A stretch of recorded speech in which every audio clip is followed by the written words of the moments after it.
Modern dünyada insan artık devasa kalabalığın ortasında bir başına.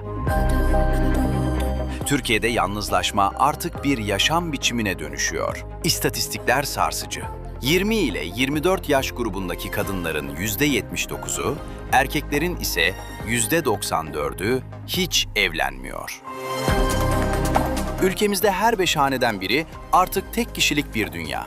Yalnız yaşayanların oranı son 10 yılda %65 arttı. Milyarlarca insanın çevrim içi göründüğü bu çağda aslında hiç bu kadar çevrim dışı kalmamıştık.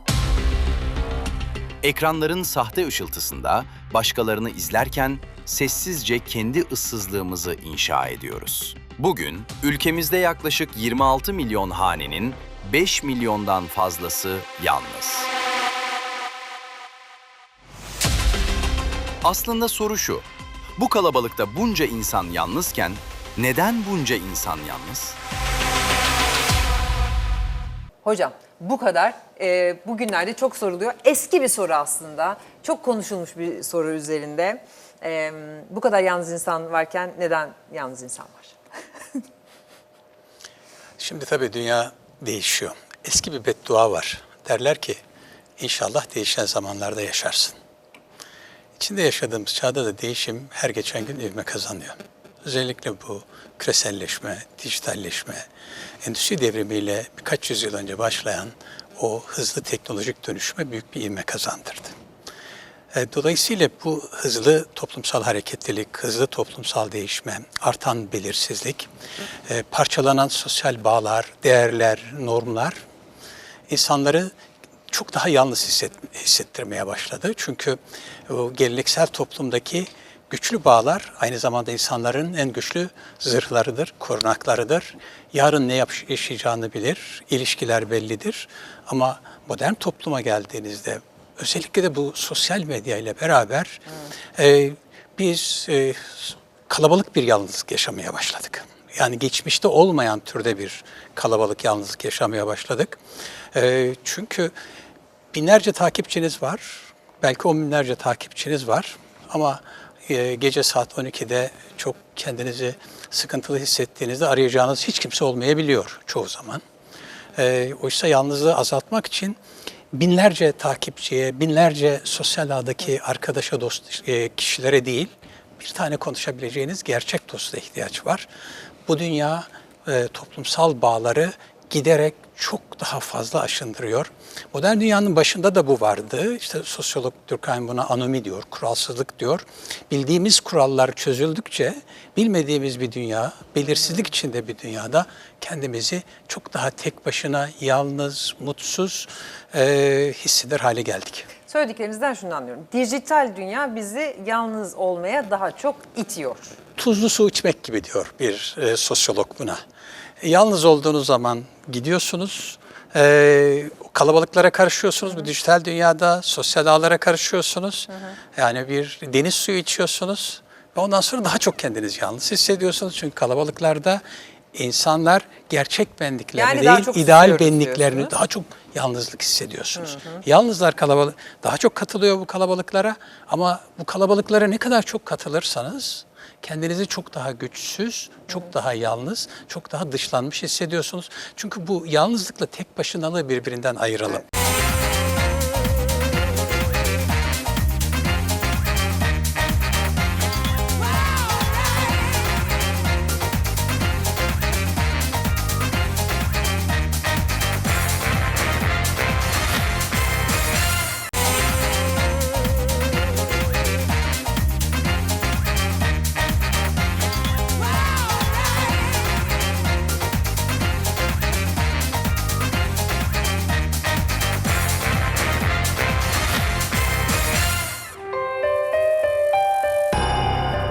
Ruh sağlığı, dijital çağın en büyük pandemisiyle karşı karşıya.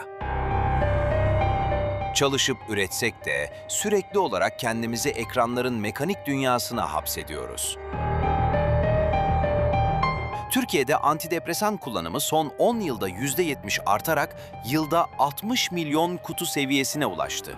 Her 10 kişiden birinin depresyonla mücadele ettiği ülkemizde ruhsal boşluğun faturası her yıl ağırlaşıyor. Araştırmalar, günde 3 saatten fazla sosyal medya kullanan gençlerde depresyon riskinin %60 arttığını kanıtlıyor. Odaklanma süremiz sadece 8 saniyeye düşmüş durumda. Genetik yatkınlık ve modern yaşamın performans baskısı birleştiğinde irade adım adım çözülüyor. Peki modern yaşam bizi adım adım bu ruhsal uçuruma sürüklerken tutunabileceğimiz bir dal kaldı mı? Şimdi burada şunu aklımızda tutarak belki de konuşmamız lazım. Antidepresan kullanımı ülkemizde çok fazla artmış. Türkiye'de 10 yılda %70 artmış. Yılda 60 milyon kutu. 10 kişiden biri depresyonla mücadele ediyor gibi bir veri var elimizde Türkiye'de. Ve tabii hemen şunu da söylemem lazım ki 3 saatten fazla sosyal medya kullanan gençlerde depresyon riski de %60 artmış. Yine bu önemli veri. Bu depresyona öyle ya da böyle girmemek anladığım kadarıyla zor. Yani girmemek zor. Kibir, açgözlülük, şehvet, kıskançlık, oburluk, öfke, tembellik. Günahlar. Ve dijital dünya bunların hepsini de kapsadığına göre acaba şöyle sorayım ben size Burcu Hocam. 8. ölümcül günah dijital bağımlılık mıdır? Her türlü bağımlılık evet ama günümüzün en büyük problemi dijital bağımlılık. Orada da bağımlılığın aslında kaynağına bakacaksınız. İnsan beyni bağlanmaya ihtiyaç duyuyor. Doğru bir nesneye bağlanamazsa yanlış bir nesneye bağlanıyor. Mutlaka bağlanıyor ama. O yüzden bağlanmayı da çocukluktan ebeveyn doğru ayarlamalı. Küçük çocuklar dijital şeyi alıyor. Niye? Anne baba da kendi telefonunu rahat oynamak için çocuk sussun diye veriyor. Yine aynı şeye geleceğim. Amigdalanın sürekli tetiklenmesi. Bu çocuklarda belirsizlik artıyor. Çünkü o kadar çok şeye bir arada maruz kaldığınızda ve size yol çizen bir ebeveyn olmadığında ve bu ebeveynin tek derdi çocuğu mutlu olsun olduğunda zaten dijital dünya hazzı tetikliyor. Ebeveyn de aman çocuğumun ayağına taş değmesin, aman işte üzülmesin, o mutlu olsun, en önemlisi o olsun diye hiç stres yaşamadan büyüyen çocuklar. Stres yoksa doğru bir hayat yoktur. Stres bir hastalık değildir. Stres bir hayatta kalma mekanizmasıdır. Doğru kullanıldığında en iyi performans ortalama stres altında gelir. Yine bir grafiğim vardı benim, stres grafiğim eğer verilebilirse. Stresi seviniz diyor. Çünkü Burcu düşük Hocam. stres performansı yok eder. Yani bir insanın stresi yoksa gailesi yoktur. Gailesi yoksa üretim yoktur. Aşırı stres sorun. Kısa süreli stres iyi bir şeyken kronik stres sorun oluyor. O yüzden bırakın çocuklarınız kısa süreli stresler yaşasın. Zaten bununla doğuyoruz mekanizma olarak. Sürekli ondan sonra ebeveynden aldıklarıyla bunu kronikleştirmeyi öğreniyorlar. Depresyon biyolojiktir. Burada yalnız antidepresanların artmasının nedeni sadece toplumumuzun depresyonun artması değil. Biz nöroloji olarak da çoğu hastalığımızda antidepresanları kullanıyoruz. Beynin kimyasını düzeltmek için el titremelerinde, uyku bozukluklarında, ağrılı sendromlarda, kas spazmlarında, huzursuz bacak sendromunda lütfen Bunları bunu da da unutmayalım. yani Tamam, bunun bir biyolojik hastalık tedavi edici özelliği de var. Peki şimdi biz böyle evimizden hiç kimseye temas etmeden, bağ kurmadan şimdi bağlanıyoruz dedi Burcu Hocam ama orada şimdi hep Wi-Fi'ye bağlanıyoruz. Bluetooth'a bağlanıyoruz. Mesele orada galiba. Yani bağlanacağımız adresler niye bunlar? Biz ancak başka bir insanla bağ kurduğumuzda kendimizi güçlü ve güvende hissederiz. Ama bunu bir teknolojiye yönlendirdiğimizde zaten insanlarla gerekli bağ kuramadığımız için o teknolojiye yöneliyoruz. Evet. O teknolojiye yönelmeden önce o boşluğumuz var, o mutsuzluğumuz var, o eğilimlerimiz var. Bu eğilimleri olan, depresif eğilimleri olan, yalnızlık sorunu olan insanlar daha fazla buraya gidiyorlar. Ama buraya gittiğinizde de algoritma size öyle bir dünya sunuyor ki sürekli sizi orada tutmak için sürekli zihninizi meşgul ediyor. Sürekli öylesine şeyler gösteriyor ki artık bir süre sonra hayatları bağımlı oluyor daha çok bu. İlginç şekilde. Sürekli yani yine başkalarının hayatlarına bakıyoruz. Yani bir insana bakıyoruz. Ve yine mutsuz insan olmak istiyorsun. sevmesek de yine. Kesinlikle eğer mutsuz olmak istiyorsanız garantili yollardan birisi başkalarıyla kendinizi mukayese etmeniz. Sürekli kendinizi başkalarının hayatlarıyla mukayese ediyorsunuz. Üstelik o hayatlar gerçek hayatlar değil. Adam tatilden fotoğraf paylaşıyor, kadın tatilden fotoğraf paylaşıyor. Ama o tatilde eşiyle hangi sıkıntılar yaşadığını hiçbirimiz görmüyoruz. Oysa geleneksel dünyada İnsanlar iyi yanlarını gördükleri kişilerin yanında onların sıkıntılarını da bilirler. Dolayısıyla hayat her zaman öyle gül pembe değildir. Ama biz bu dünyada, bu dijital dünyada herkesin son derece şatafatlı hayatlarını izliyoruz. Sonra da bakıp bizimki hayat mı deyip kendi kendimize mutsuz oluyoruz. Evet. Fiziksel temassızlık, sonsuz bir haz arayışı, bütün bunlar bizi depresyona iten sebepler o zaman dijital dünyanın içinde kaybolduğumuz. Şimdi dijital dünya, Montesquieu'nun 1700'lerde galiba bir sözü vardı. Biz sadece mutlu olmak istesek bu kolaydı. Ama biz başkalarından daha çok mutlu olmak istiyoruz. Asıl sorun bu. Ama o başkalarının da hep olduklarından daha mutlu zannediyoruz. Yani üzerinden yıllar geçse de hiçbir şey değişmiyor. Şimdi hocamın dediği gibi mış gibi yapılan hayatlara bakıyoruz biz. Ve aslında onların da mış gibi olduğunu bildiğimiz halde etkileniyoruz. Mesela benim en çok duyduğum şeylerden biri şudur. Hocam Instagram'a bakamıyorum, moralim çok bozuluyor. Çünkü orada herkes çok başarılı ya. Herkes eşiyle çok mutlu. Herkes dünyayı geziyor. Hani herkesin keyfi çok Evet, yerinde. Herkesin çok çocuğu güzel çok şeyler. başarılı.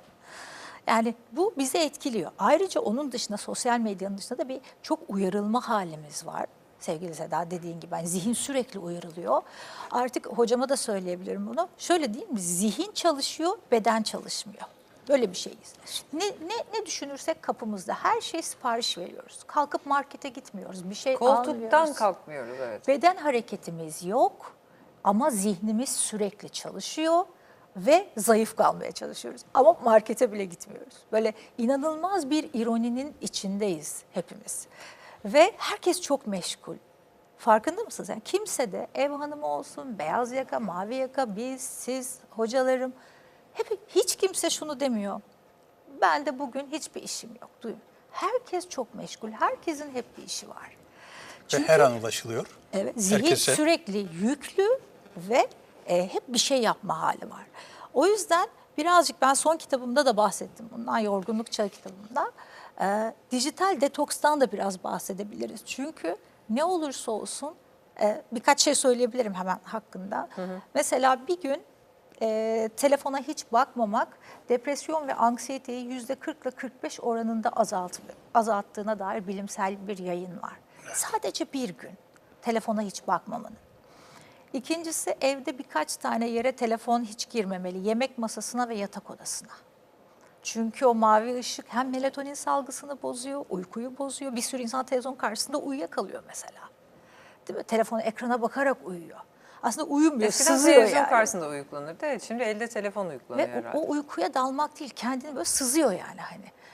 O uykuya Bayılıyor, geçiş, evet. evet uykuya geçişler de çok daha kötü bir hale geldi. Yani bütün bunları birleştirdiğimiz zaman aslında zihnin sürekli uyarılması ve beden hareketinin çok yavaşlaması, çok azalması. Ben de tıp doktoruyum. İşte hani böyle bunu açıklıyoruz. Bir şey değil. İnsan ruhuna ve bedenine iyi gelen bir şey değil. Çünkü ruh ve beden böyledir. Ayrılmaz yani. Bunu etkileyen bunu etkiler. Bunu etkileyen de bunu etkiler. Yani bütün bir fişi çeksek sanki şöyle bir rahatlayacağız. Şu amigdalaya Araştırmalar azıcık bunu ara destekliyor. verilse bir yürüyüş. Nasıl amigdalayı mutlu ederiz? Mutlu etmeyin, uyarmayın yeter. Ne? Onun mutlu olmaya Amigdalaya nasıl ihtiyacı yok. dokunmayalım o zaman? Durun. Amigdalayı sessize alalım. Doğaya çıktığınız anda güzel bir doğada tehdit yok, karşılaştırma yok, yarış yok. Hareket Amigdala. işe yarar. Hareketli Tabii. egzersiz, Sadece yürüyüş. hareket ederek vücudun kortizol seviyesini, yani 20 dakika yürüyüş ciddi oranda düşürüyor. Zaten amigdala tetiklenince kortizol artıyor, stres ondan yükseliyor. Sadece 20 dakika yürüyüş. Depresyonun en basit tedavisi yürüyüştür. Yani reçete yazsanız ilk 3'e ne yazarsınız mesela depresyon için ne önerirsiniz? İlaç haricinde. İlaç haricinde. Yani haftada en azından 3 ya da 4 gün 20 dakikalık doğada yürüyüş, evde yürüme bandında değil.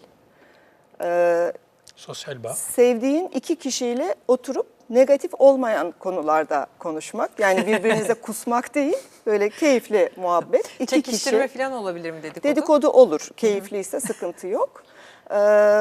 Güzel bir uyku çekmek için ortam, yani uyku hijyeni dediğimiz şey. Bir de şöyle güzel bir yemek rutini. Bu kadar basittir. Bir şey daha ekleyelim hocam.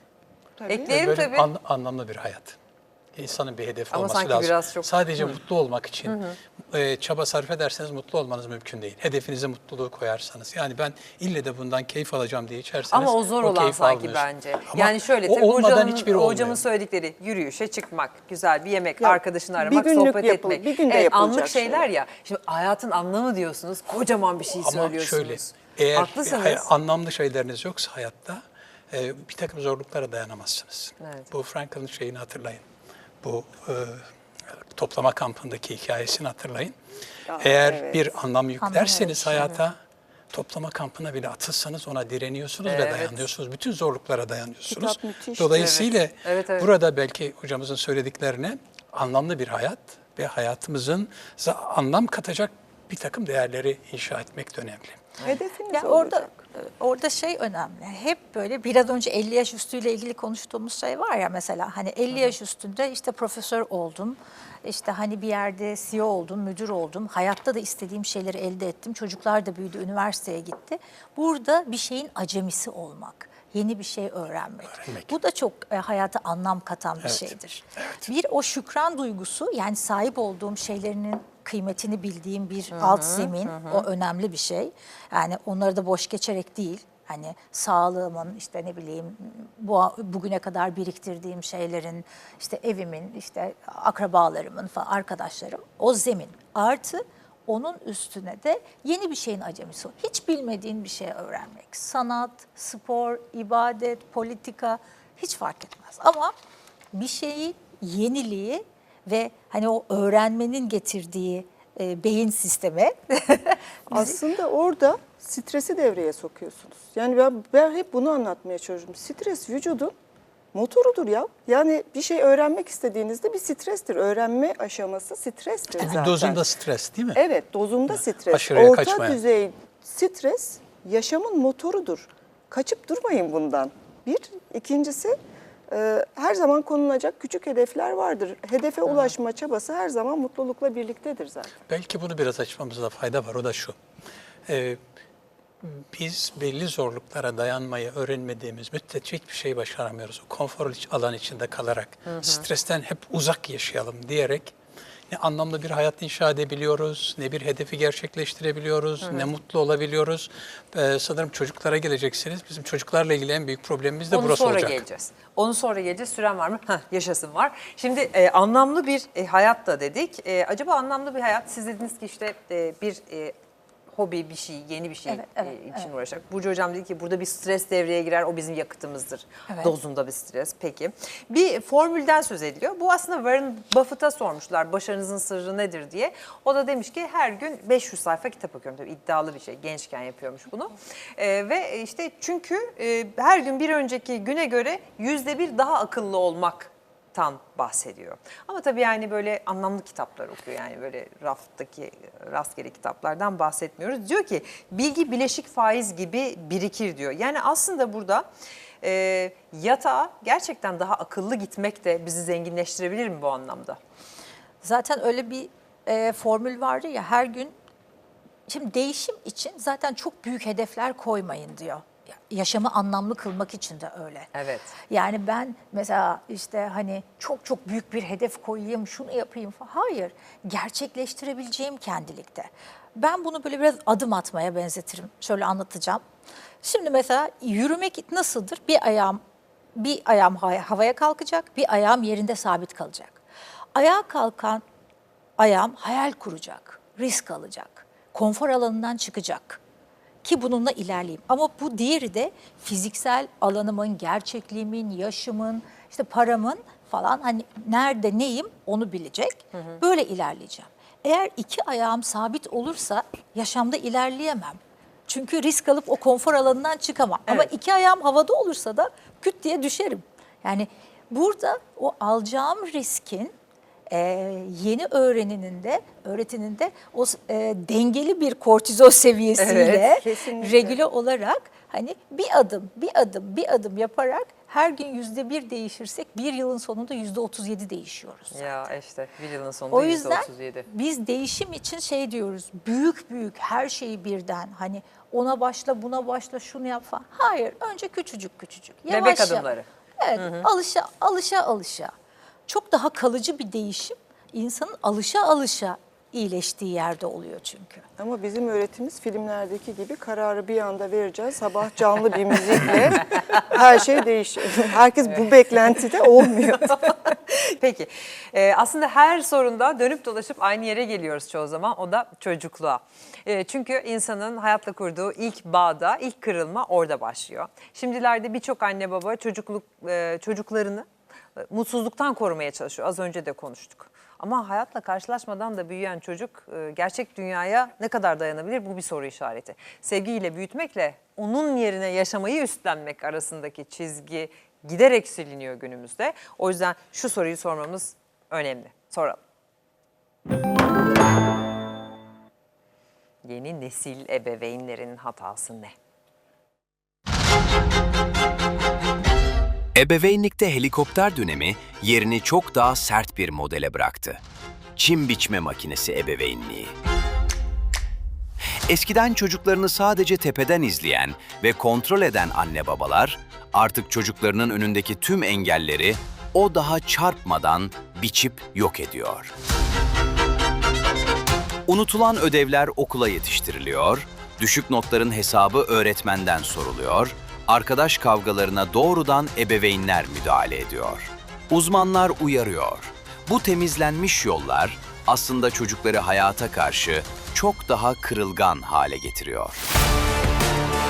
Sorun çözme becerisi gelişmeyen, başarısızlıkla hiç tanışmayan bu çocuklar, yetişkinlikte stresle baş edemeyen, ağır kaygı sorunları yaşayan bireylere dönüşüyor. Peki, acaba gelinen bu noktada çocuklar için nasıl önlemler alınmalı?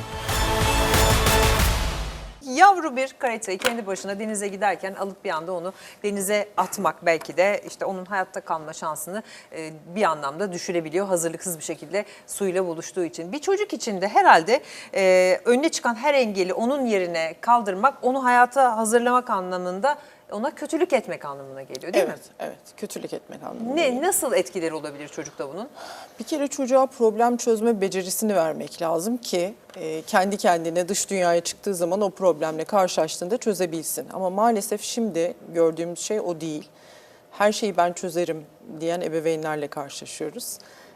Bir problemle karşılaştığında çocuk bu sefer dış dünyaya çıktığında çırılçıplak hissediyor. Yani ben ne yapacağım, neyle karşılaşacağım? Ondan sonra ya annesini arıyor ya babasını arıyor.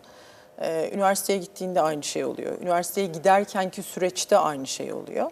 Ama tabii bu yeni gördüğümüz bir şey değil aslında. Ebeveynler daha önce de bunu yapıyordu.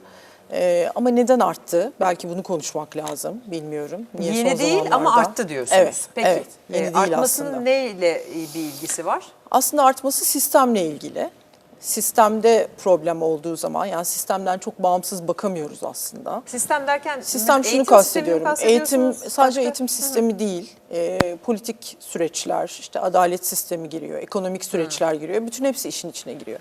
Çünkü ebeveynler kaygılı hissettiğinde o zaman ne yapıyorlar? Hani şemsiye gibi düşünün. Çocuklarının tepesine bir şemsiye koyuyorlar adeta ki biz onu her türlü problemden, her türlü sıkıntıdan koruyalım gibi bir şey oluyor.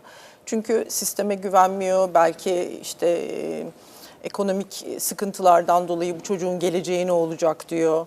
Biz onun yerine kararlar verelim diyor. O başarılı olması lazım diyor. Diğerlerinden ayrılması için. Yani bir sürü şey var. Bir anlamda yaşadığı hayatsal sorunlar da onları Tabii. böyle Kaygı davranmaya yükseldiğinde itiyor diyorsunuz. böyle davranmaya daha çok Helikopter itiliyorlar. ebeveynlik diye hep tanımlandı. Bir süre artık bayağı bir konuşuldu, dillere pelesenk oldu. Son dönemde işte çim biçme makinesi ebeveynliği diye bir Yol tanım açan dolaşmaya başladı. Hani her şeyi temizleyelim böyle pürüzsüz ve engelsiz bir alanda yürüsün çocuğumuz anlamında.